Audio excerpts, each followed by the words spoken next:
Hello, সবাইকে অনেক অনেক ওয়েলকাম শিল্পীর স্বপ্নতে। তো আজকে নতুন একটা ভিডিও নিয়ে চলে এসেছি, আইসক্রিম ব্লগ। তো এখানে আমি দুধের বানাবো, কারণ আমার মা বাবু দুজনেই এটা ভীষণ ভালোবাসে। একটু বাদাম কুচি করে নিয়েছি, আর এটা হচ্ছে গুঁড়ো দুধ, আর একটু সামান্য কর্নফ্লাওয়ার নিয়েছি যাতে ওই থিকনেসটা বাড়ে। এখানে আমার দুধ জাল দেওয়া হয়ে গেছে, আর এর মধ্যে এখন আমি গরম দুধের সাথে এই গুঁড়ো দুধ আর কর্নফ্লাওয়ারটা ভালো করে মিক্স করে নেব।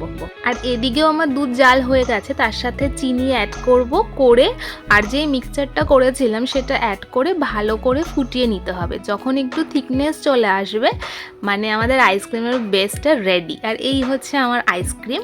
তো এটাকে সুন্দর করে আইসক্রিম কুলফি কোণে ভরে নিতে হবে। আর আমি একটুখানি ওই বাটারস্কচের যে কুকিজগুলো হয় সেগুলো এনেছি, কারণ বাটারস্কচ আমার বাবা ভীষণ ভীষণ ভালোবাসে। তো আমার আইসক্রিম রেডি। খুব কম সময় আমার আইসক্রিম রেডি, একদম ইজি। এই আইসক্রিমের টপিংসগুলো যে যার ইচ্ছা মতন দিতে পারো। আমার বাড়িতে আমার বাবু বাটারস্কচ চকো চিপসগুলো ভীষণ ভালোবাসে, তাই জন্য আমি বাটারস্কচ আর হোয়াইট চকলেটে চকো চিপসগুলো দিচ্ছি। আর কারোর যদি মনে হয় একটু খেজুর হেলদি করার জন্য একটু খেজুর, আর আমি বাদামও দেবো, কারণ বাদামটাও আমার মা ভীষণ ভালোবাসে। তো একদম নিজের মনের মতন করে যা যা দিতে ইচ্ছা করে, হেলদি একদম আইসক্রিম ঘরের। এর মধ্যে এক্সট্রা কিছু নেই, চিনির জায়গায় কেউ গুড় বা মিছরিও অ্যাড করতে পারো, তো সেটাতেও কোনো অসুবিধে নেই। তো এখন আমি সুন্দর করে আইসক্রিমটা সাজিয়ে নেব।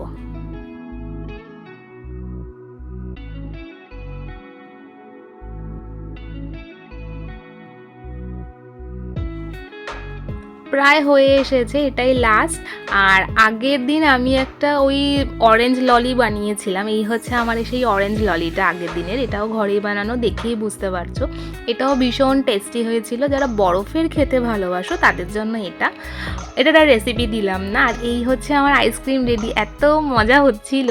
তো যখন এটা জমে যাবে, প্রায় 4 ঘন্টার মধ্যে এটা জমে যায় ডিপ ফ্রিজে দিলে।